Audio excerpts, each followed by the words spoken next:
What is shaking? Welcome to the next round of MTGA tasting notes. This time we're going to dive into our 2017 Pinot Noir. This is the third vintage of Pinot that we've ever made. So it is still something that is fairly new to our lineup. And over the last few years, the last few vintages that we've released, it's been this constant kind of tweaking this, adjusting that, pulling this lever, pushing that button, really getting it to a point where we want it to be and kind of hit that benchmark that we want to try and achieve year in and year out. Now, those of you that have had our Pinot Noir before, you know it's a big boy. It's something that takes a little bit of time to open up, which is why not only is it aged in barrel for about 18 months, in about a third new oak, but we'll also, after bottling, age it for another full year.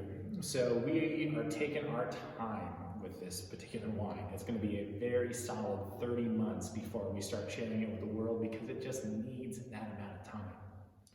Now, over the last few vintages, we've also kind of toyed with that aging time and have kind of settled on that 30-month range, all said and done, to really get it to where we want it to be. But on top of that, we've also been toying with the clonal selection. And those of you that aren't as familiar with clones and wine grapes, it's almost a lot like different types of apples. You have your Fuji, Granny Smith, Red Delicious, so on and so forth. Pinot Noir and many other grape varieties have the same thing. So for this Pinot in particular, you have 115 and 667, which the names aren't that cool, but there you have it. And then the last one's going to be Pommard. In essence, each one of those is going to make up 1/3 of this wine. And over the years, we've kind of adjusted that ever so slightly, and those three in particular from this Bennett Valley site, the Black Knight Vineyard, really tend to jive really well together. Super stoked on how they really kind of all come and bring these different pieces of the puzzle together. Now, if you've seen a couple of our other videos, particularly our blending video from the spring of 2020, you saw Brittany's face do this whenever she tasted the Pinot. And there's a good reason for that. One, it is a very structured, it is a very intense Pinot Noir, but two, each individual barrel that we're working with is its own individual lot. Very rarely in the style that we're making Pinot Noir does one barrel just taste complete and complex and everything that you want it to be. Each one's going to be a different puzzle piece to make up that full picture. So on their own, they're a little rough and tumble. But when you get them all together and you blend them all in and they, have a chance to mix up and all kind of meld, then you really start to see the true, character of what this wine is going to end up being.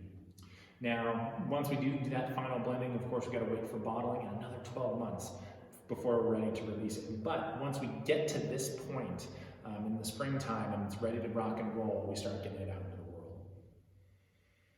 Now, as is kind of tradition with this wine, during the barrel aging process, we talked about that 33% new oak that we use. We primarily use barrels from the Boots cooperage, something that tends to be a little bit lighter toast on the inside and how they char it. It has this really nice kind of subtle characteristic to it. You get a lot more of the kind of vanilla and savory characteristics out of it rather than darker, like smokier or chocolate or mocha kind of characteristics.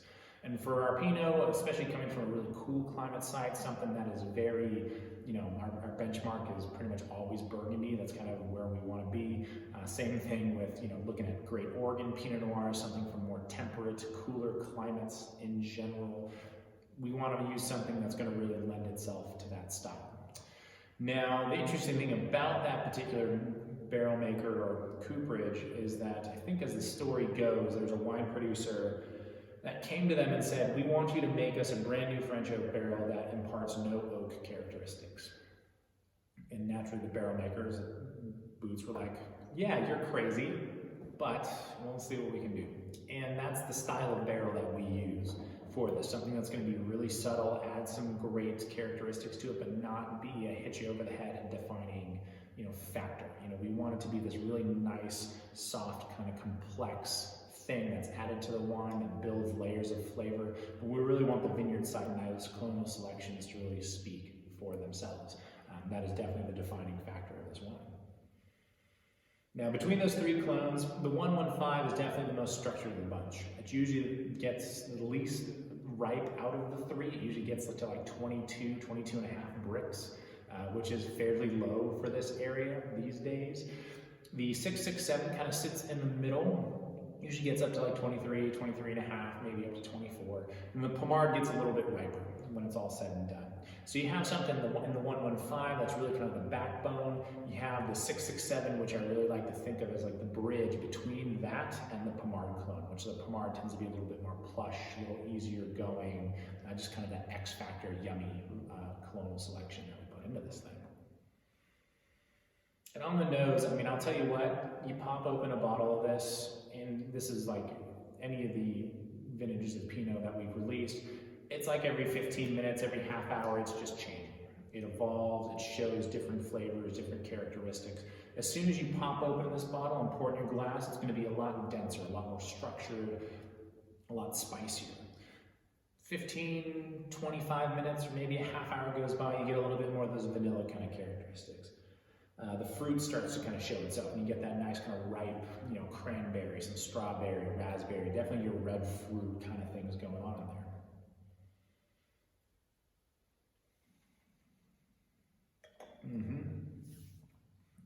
And on the palate, it's very similar. When you taste it right out of the gate, it's very structured, very dense. And even right now, you still get this really nice, you know, integrated tannin where it's, you know, very just, you feel it a little bit, but it's not gonna, you know, make you feel like you ate a bunch of saltine crackers. It's got this nice structure to it. The acidity is definitely there. It's got this nice kind of zingy characteristic to it, which for me, that's why I love this wine with food. You know, we talk about a lot of our, you know, kind of three staple wines being kind of Swiss Army knives, the Riesling, the Pinot Noir for sure, and our Napa Valley Merlot.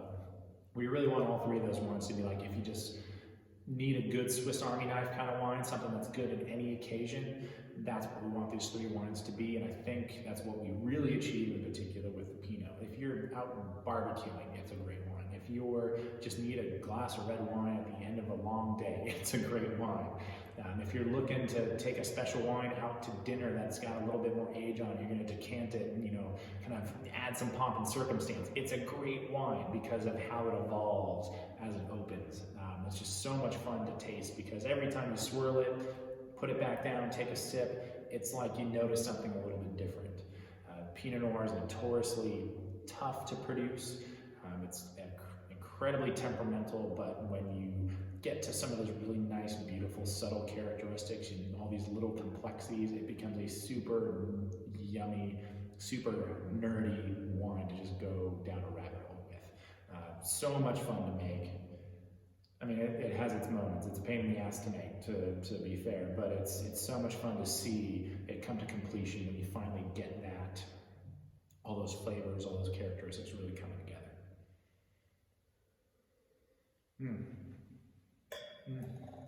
I keep making noise as I'm drinking it because that's how much I love it. Because Pinot being such a temperamental thing to work with, when you end up with a great one at the end of things, it's so satisfying. It's so satisfying to taste.